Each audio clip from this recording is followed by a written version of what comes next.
je m'appelle Owen Guillemot-Legris, j'ai 29 ans. Je suis doctorant au LDRI au sein du laboratoire du professeur Giulio Muccioli et j'étudie les liens entre obésité et neuroinflammation. Donc au laboratoire, on étudie les liens et les répercussions de l'obésité sur le système nerveux central. Ce qu'il faut savoir, c'est que l'obésité, mis à part augmenter le poids, va également engendrer une inflammation métabolique de bas niveau. Donc cette inflammation va être moins importante que dans une infection ou dans un traumatisme physique, mais elle va s'inscrire dans la durée et on étudie les répercussions de l'obésité sur différentes zones du système nerveux central, comme le cortex, le cervelet ou encore l'hypothalamus. Et nous avons effectivement montré en utilisant des modèles murins que cette inflammation était bien différente suivant les zones concernées. Nous avons également étudié l'implication de lipides bioactifs que sont les oxystérols, donc qui sont des dérivés du cholestérol, sur leur implication et leur modification de taux dans différentes zones du système nerveux central et en périphérie.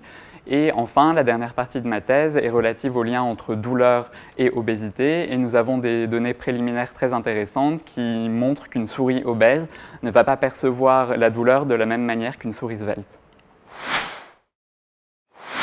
Bonjour, je m'appelle Hussein Chaloub, j'ai 31 ans, je travaille au LDRI, je fais partie de l'équipe de professeur Françoise Van Bambeek dans le laboratoire de pharmacologie cellulaire et moléculaire. Mon projet de thèse consiste à étudier l'activité des antibiotiques contre les infections chez les patients atteints de mucoviscidose. On s'intéresse à étudier la bactérie Pseudomonas responsable des infections pulmonaires chez les patients atteints de mucoviscidose. Donc mon projet consiste à mieux comprendre les mécanismes de résistance développés par cette bactérie contre l'antibiotique thémoxyline. Un de ces mécanismes de résistance est l'expression des pompes d'efflux. Ce sont des protéines qui sont capables d'expulser l'antibiotique à l'extérieur de la bactérie et donc de la protéger contre son activité. Bonjour à tous, je m'appelle Giuseppina Greco, je suis italienne, je viens de Naples. Je fais ma thèse à l'unité de biologie cellulaire de l'ECP et mes promoteurs sont Pierre Courtois et Christophe Pierreux et ma thèse vise à comprendre l'effet de l'inactivation d'une protéine dans le rein.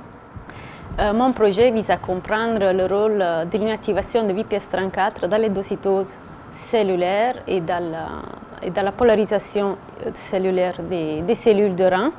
Pour faire ça, moi je travaille avec des souris knockout, c'est-à-dire des souris où cette protéine était génétiquement inactivée. Et donc d'abord, moi je suis allée regarder le phénotype de la souris.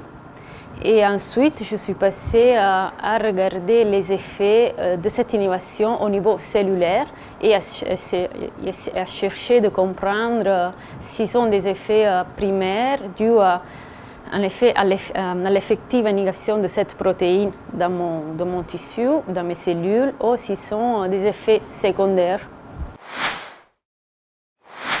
Bonjour, je m'appelle Elisabeth Lesdek, j'ai 28 ans et je travaille à l'unité de médecine expérimentale à l'Institut de Duve sous la tutelle du professeur Jean-Christophe Renaud. Et mon sujet consiste à mieux comprendre certains mécanismes qui mènent à des leucémies chez les patients et grâce à cette meilleure compréhension d'éventuellement améliorer les traitements de ces patients. Il existe différents mécanismes qui mènent à des leucémies. Moi, je m'intéresse tout particulièrement aux mutations activatrices des protéines JAK et particulièrement de JAK3. Alors, que sont les JAK ? Eh bien, ce sont des protéines qui sont exprimées dans les cellules du système immunitaire et qui sont impliquées dans les mécanismes qui mènent à leur prolifération. Normalement, c'est un mécanisme qui est très bien régulé. Maintenant, quand on a une mutation activatrice de JAK3 par exemple, eh bien, le mécanisme n'est plus contrôlé, on a une prolifération anarchique et ça mène à des leucémies. Alors, en étudiant les mutations activatrices de JAK3, on s'est rendu compte qu'il y en avait beaucoup, qu'elles étaient différentes et qu'elles avaient un mécanisme d'action différent. Et en fonction de cela, les molécules qui peuvent être utilisées pour inactiver ces mutants de JAK3 sont différentes. Qu'est-ce que ça implique chez les patients ? Eh bien, c'est qu'en fonction de la mutation de chaque patient, eh bien, on devra utiliser une molécule différente pour éventuellement améliorer son traitement ciblé.